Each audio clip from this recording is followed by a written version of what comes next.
Whew. Right, guys. So I wanted to talk to you a little bit about hormones on these low carb diets. They can either improve or dramatically go down the toilet. So when I say low carb diets, I mean low carb, high fat.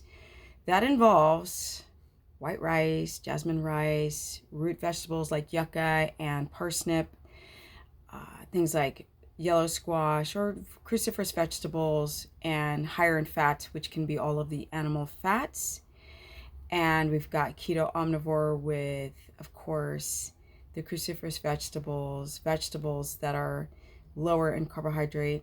So you would not be having the parsnip or the sweet potato or the rice with high animal fat. And then you've got keto carnivore, which is a high fat version of a carnivore diet where you would be having no plants, high fat, 200 grams of fat is so important to reach, and not eating 2 pounds of beef or eating beef when you're hungry and all of this. Then we've got Avivore, which is a avocado carnivore. Kind of a joke name, but it fits, right? It's I need my fiber, and for the moment, ultimately you don't, but for the moment, but I need the potassium. People doing these low carb diets over time are suffering from electrolyte issues, and then of course coupled with hormonal issues. That's what I believe was my problem when I started to develop melasma on my skin. Now with that said, the hormones are affected by not adapting, at least on the high fat keto omnivore and carnivore, or avocado carnivore. But the low carb, high fat people can utilize glycogen and utilize glucose as a primary source of fuel, but you're just going higher in fat. So you would get your fats over 100, under 150, and moderate protein. That's how you do. You use the carbohydrates to fuel your body, and you use the fat to give you a sense of satiety while being on moderate protein. This helps balance out the hormones. So the hormones would be your thyroid mainly. Insulin is another important hormone. Yeah, reproductive hormones. These are important hormones to consider. Now, when we start going over to the ketogenic and we're dropping out the carbohydrates and we're going keto in terms of omnivore or carnivore, it's very important to get the fats up high. Now, a lot of people are struggling with fats because simply their gallbladder's not working properly. When people have an aversion, like, ooh, I can't do it, I can't, then you have to consider always either not having enough stomach acid, lipase enzyme, or enough bile production that's not sludgy, or to make sure there's no stones. That's really, really, really important to consider. A lot of people tell me, oh, how do I get in the fat? And they don't realize that they might be experiencing something gone left, if you know what I mean, with their gallbladder. Now, blood sugar dysregulation can also, if I talk about the insulin, if your blood sugar is dysregulated, then insulin is dysregulated, and that's when you start to have a hormonal mess, which then affects cortisol. So there's another hormone. Now, if you're doing the carnivore, it has to be high fat, because if it's not high fat, then you're not ketotic. And people keep saying they're in ketosis when often the numbers can be subjective, because you could be losing ketones in the toilet, or your ketones can be too high, or they can be too low.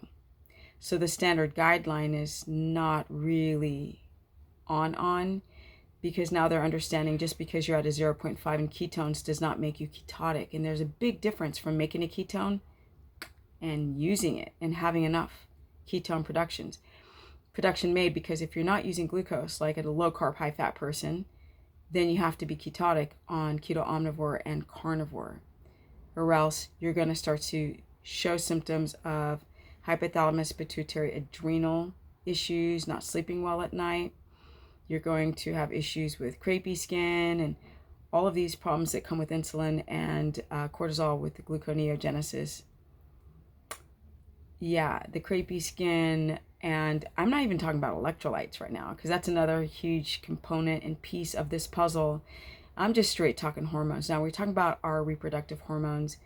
People who are eating leaner cuts of meat, they're not eating cholesterol, fats from animal fats that have high in cholesterol, like your butters. Well, you don't have to do butter, but you've got to do your animal fats to get in. If you can do egg yolks and butter, that's even better for your reproductive system. For a lot of people that don't have a menstrual cycle, or it's off, or women who are going into peri or menopause and you want to prolong that effect, it's really important to get into cholesterol, and a lot of people are just relying on suet.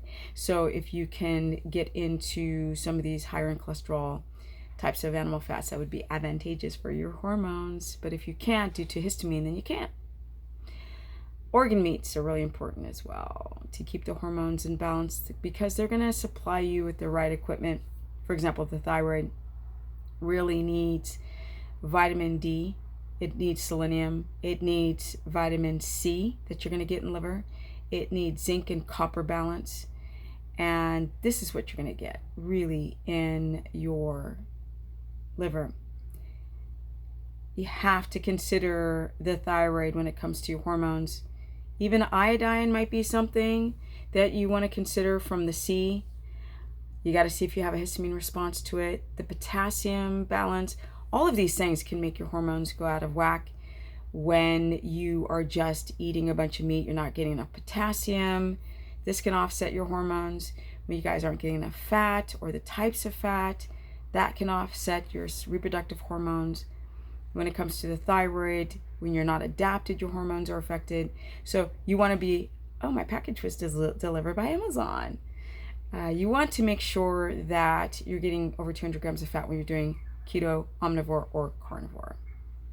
I mean, it can be to 2 to 3, depends on who you are as a person, male, female, activity level, gallbladder, health, when it comes to doing well or not. Now, if you're getting enough cholesterol and you're getting enough animal fat and you're ketotic, then you become insulin sensitive as a byeffect of this process. Being insulin sensitive is everything, because now your muscles are going to grow a lot, because you're going to not be as gluconeogenic as you are on eating carbs. But if you're not adapted and you're doing high protein, you're going to go into gluconeogenesis too much and start to break down muscle. And therefore, that hormone, that insulin, people become insulin resistant. They have a physiological insulin resistance rebound when they're not adapted and the body's constantly running on low levels of glucose, or it's more like dysregulated levels of glucose, because the body's relying on breaking down proteins for glucose, not carbs. That's not okay. So often people who have a hard time being ketotic, they stay over in low carb, high fat until they can adapt. Or people who can't do carbs, who do carnivore, have to be very careful to eat their meals every 3 hours to not have any thyroid issues, blood sugar dysregulation, hypoglycemia, that will definitely, adrenal issues that will affect your reproductive system.